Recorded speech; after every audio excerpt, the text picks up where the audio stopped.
magsisimula ang paghahain ng Certificate of Candidacy o COC, araw ng Martes ay una ng hinikayat ni dating Chief Presidential Legal Counsel Attorney Salvador Panelo si dating Pangulong Rodrigo Duterte na tumakbo sa darating na 2025 midterm elections. Ayon kay Panelo, mahalaga na mayroon itong posisyon sa pamahalaan lalo't kaliwat kanan ang ginagawang pag-atake sa kanya. Kabilang sa kanyang naunang payo sa dating Pangulo ay tumakbo bilang alkalde ng Davao City. Pero dahil mas naging mabigat ang pag-atake sa kanya ngayon, payo ni Panelo kay Duterte. Ang aking payo po kasi, tumakbo siya ng alkalde. Yan ang una kong payo sa kanya. Matagal ko na sinabi sa kanya. Kailangan nga tumakbo ka ako ng mayor ng Davao City. Noon yun, yung mga sinasabi ko. But nung sunod-sunod na pang-aapi ang natatanggap nila, sabi ko sa kanya the other week, tumakbo kayo senador. Kasi gusto ko kayo ni Inday, Sara, tumakbong presidente at vice-president 2028. Sabi niya, bakit senador?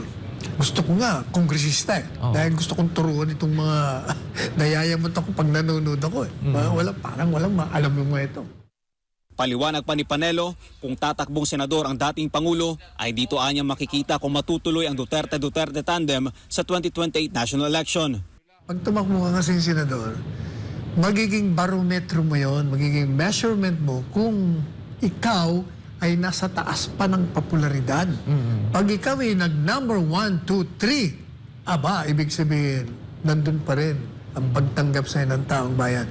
At ituloy mo ang pagtakbo mo vice-presidente sa 2028. Pero kung mananalo ka nga, number 8, 9, 10, 11, 12 ka, kalimutan mo ng pagtakbo mo.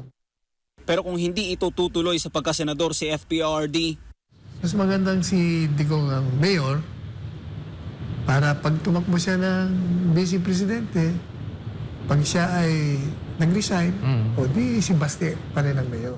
sa ngayon, sinabi ni Panelo ng pagkaalkalde ng Davao City at pagkasenador ang pinagpipilian ng dating Pangulong Duterte na takbuhang posisyon sa midterm elections. Kung maalala, binanggit noon ni Vice President Sara Duterte na tatakbo ang kanyang ama na si FPRD at ang kapatid nitong si Congressman Pulong at Mayor Baste sa pagkasenador. Samantala, may hanggang October 8 pa para malaman kung tatakbo o hindi at kung anong tatakbo ang posisyon ng dating Pangulo. Para sa Diyos sa